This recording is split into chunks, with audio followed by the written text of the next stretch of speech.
Yes, I think we're ready for Marie, huh?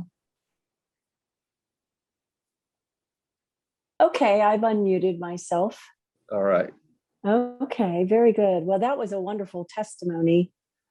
She is so loving. You could feel the love coming from her. Thank you. So, well, I'm a talker, so I will try to summarize and be, as concise as possible. But I even had to write notes.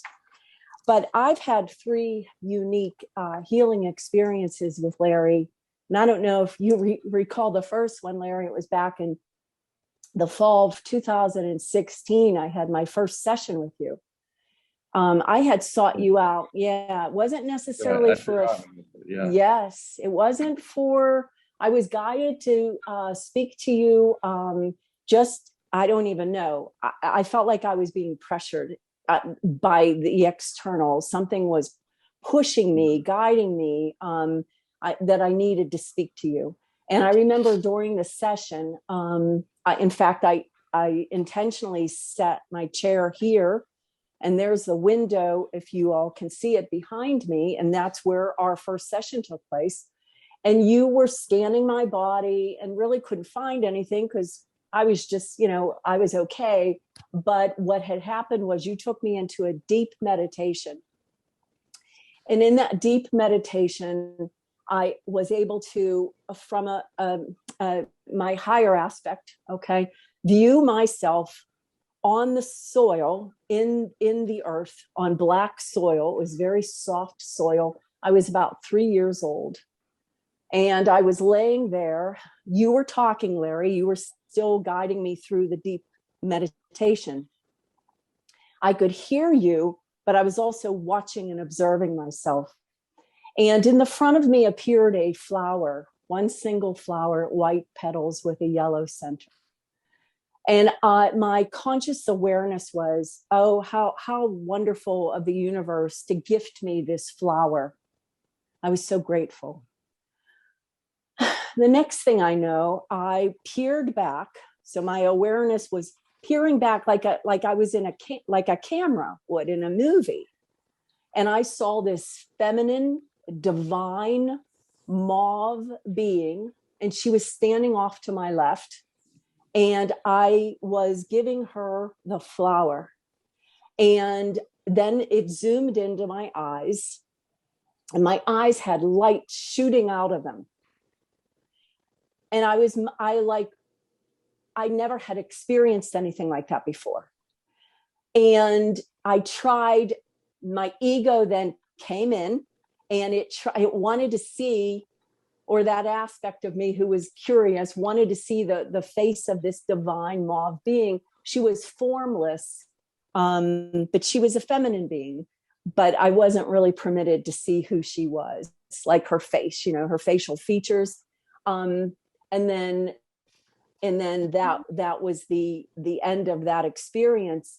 However, what it did was it was a catalyst then for the next spiritual experience, which then happened in January, where you yes, sent me a picture of that, yes, didn't you? it's And there yes, was all this bright light behind you in the doorway. Is that correct? that is correct, It was because I was, unexplainable. It was an amazing picture. We still have that somewhere. yes, Yeah. what happened was in January, it was a bleak gray morning. And I was given a quartz necklace, and I put the necklace on, and I thought, oh, I'll send a picture to my friend. I mean, I don't do selfies, I'm not that kind of person. And I didn't know that behind me there was this divine feminine bright light, this form, this light being, is what is often referred to her as. And I had taken a couple of the pictures, and there was a time lapse of about 17 to 18 minutes. And this being shifted her position. She actually lowered her head. Yes, and I actually have those photos. I mean, how beautiful, what a gift from God, truly, right? So I believe that the experience with you in the fall acted as a catalyst because it was at the same window. Now, this window is where I pray at. This window is pivotal to my healing practice. And that's what happened. It propelled me to then open up my healing practice. Okay.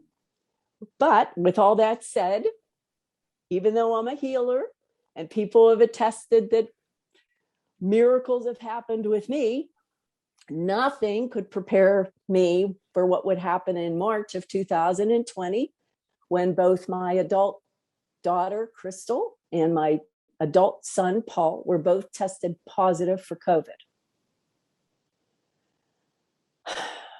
Crystal did fine. She was sick. But Paul, unknowingly, he's kind of what they call a dude, right? He walked around thinking he had the man flu, and he wasn't. The doctor had told him he was pre-diabetic, but he never accepted that. Okay, so he's walking around now. He is exposed to my daughter, but it didn't click yet. He ended up being admitted to the hospital March 29th. And when he went in via the emergency room, the following day, he was placed in the ICU. He had double pneumonia. He also had that, what's it called? The Dr. Bill, you'll know, the acid ketoacidosis from being a diabetic. So and that condition in and of itself is fatal, can be very fatal. So a double pneumonia, he had the acid ketoacidosis from the diabetes. And then, of course, he then tested positive for COVID. So what they did immediately, their protocol at that time, was to place him on a ventilator. So he immediately went onto the ventilator. Now, Larry, our first appointment, he was admitted March the 29th, okay? And then our first appointment was Thursday, April the 2nd. That morning when I woke up in a fetal position, and I was sobbing so heavily because I was given the awareness that my son might die that morning. And it was so unbearable for me. However, I said to Paul, my beloved son, Paul, I said, Paul, whatever you want to do, if you want to exit your body, you go ahead, because you're in so much discomfort right now. Mommy understands. You need to do what you want to do. Okay. So I had come to terms with the fact that he might die.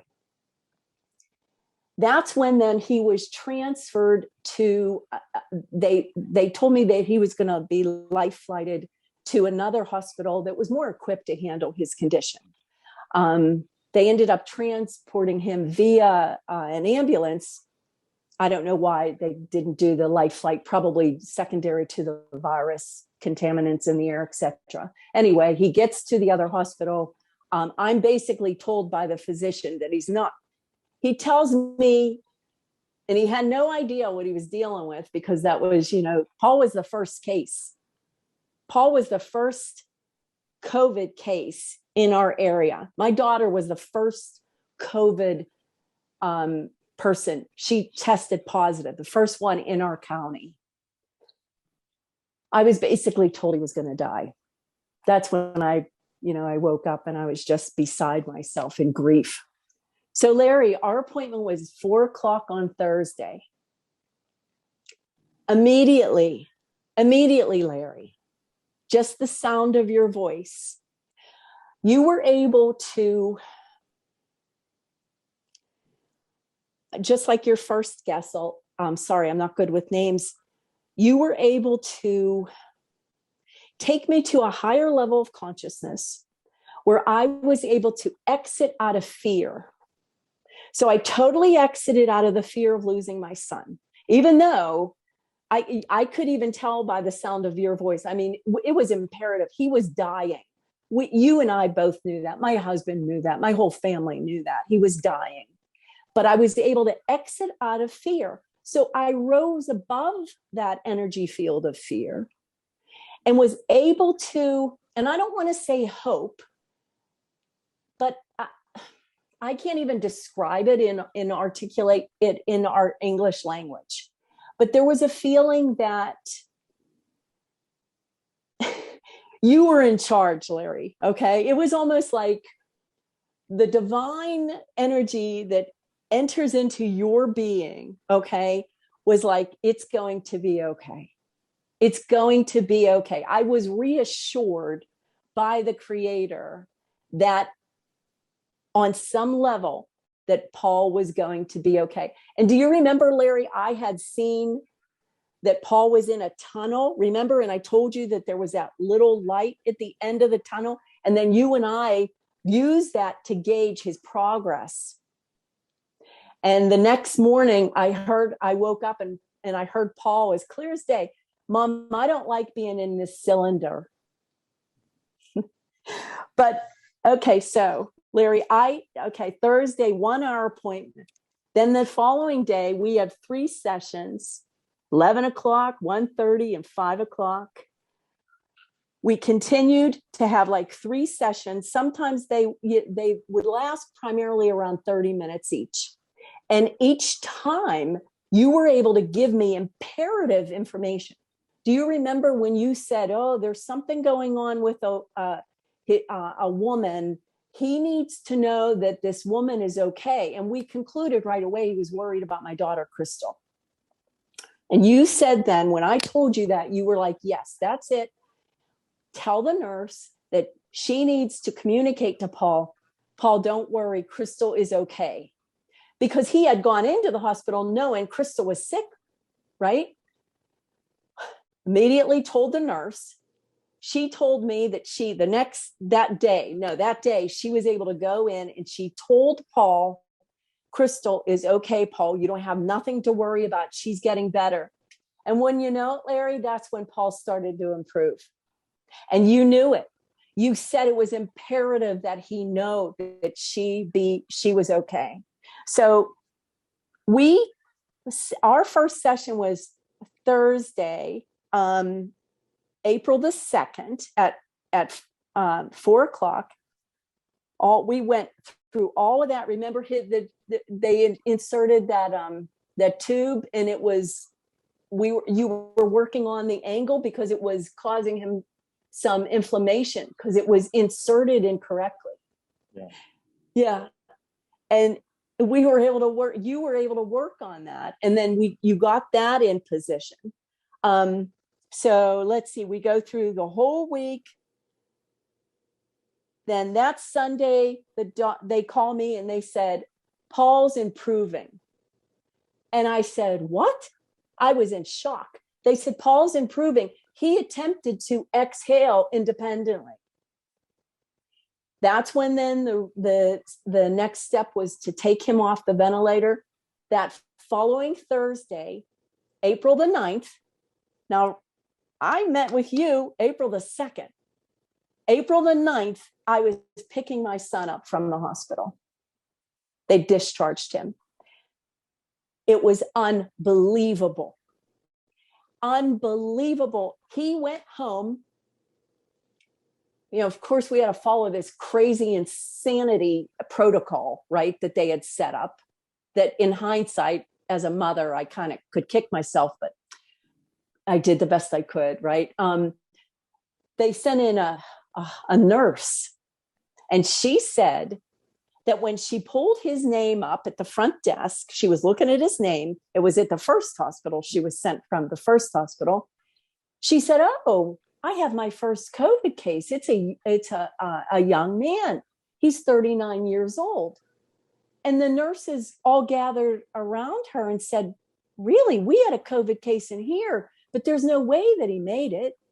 And she said, yeah, his name's Paul. And they said, no, there's no way that he made it. He was, Larry, you know as well as I do, he was like 99.98%. Hi, kitty cat.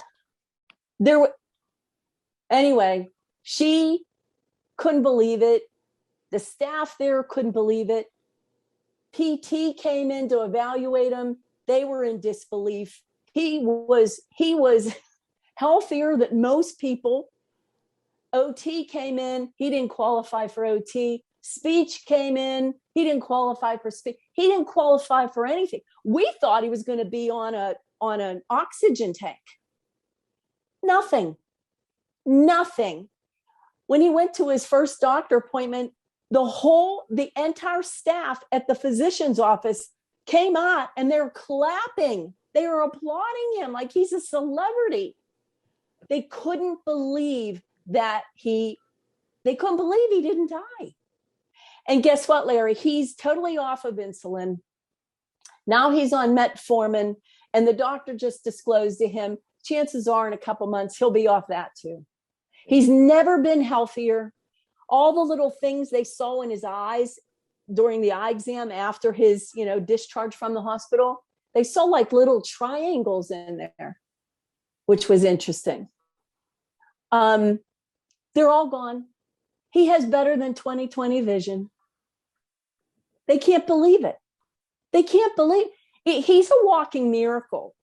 He really is a walking miracle. And everybody I tell, they're kind of dumbfounded. And I always make sure I say, you know what? I worked with Larry Porter, a profound healer, Larry. You are a profound healer, and you are as humble as a profound healer as you are. You're just the polarity of that would be then the humbleness, because you're so powerful, but yet you are exquisitely humble. It's beyond even our comprehension with the egoic mind, what you do. But I'm grateful for what it is that you do. I'm absolutely grateful to you. And I mean, honestly, if it wasn't for you, my son would not be here. I know that the medical staff, I do give them credit for everything that they attempted, but to be honest with you, they befuddled a lot of it. They were scratching their heads. They had no idea what they were dealing with. So I'm blessed. I'm blessed to even know you. So that's okay. So my first experience, the second experience, the profound, miraculous healing of my son. And then what happened, Larry? A couple months after that, I came down with COVID. I called you. It was all in my head. It was terrible. And you were able to clear it all out of my head. I think we only needed like 3 or 4 sessions for that. You removed all of that. And because I'm a healer, you were able to use our lingo, right? You said, Marie, you need to exit out of the frequency of the virus. And I'm like, because I was so sick, I completely forgot about vibration and frequency. And when you said that, that was the most empowering words. And I thought, yes, there's no way I'm going to let this get me. And I just commanded myself to get better. But it took a while. And then you would follow up with me, which I, of course, appreciated. But if it wasn't for you, I wouldn't have gotten through that as quickly as I did, because I was pretty sick. As you know, as everyone knows, I do nothing. Right. It is the divine. One of my old mentors used to just do that. Yes. Well, that's what's so blessing. That's the blessing. And it's interesting because when I was propelled to speak with you initially, there was this higher purpose. I was meant to have a relationship with you. It was it's kind of like the universe set it all up. And I accept that. And I'm just very grateful to have participated in it and to listen to my guidance. And then if anybody else sees this video, if they're even guided to get to this video and feel aligned to it, that's not by any accident. It's because they were guided to. So I'm just grateful to you, Larry. I absolutely love you, Larry. I love you. Thank you. Thank you. Yes. Thank you very much. Yes. You're welcome. You've helped reward my life.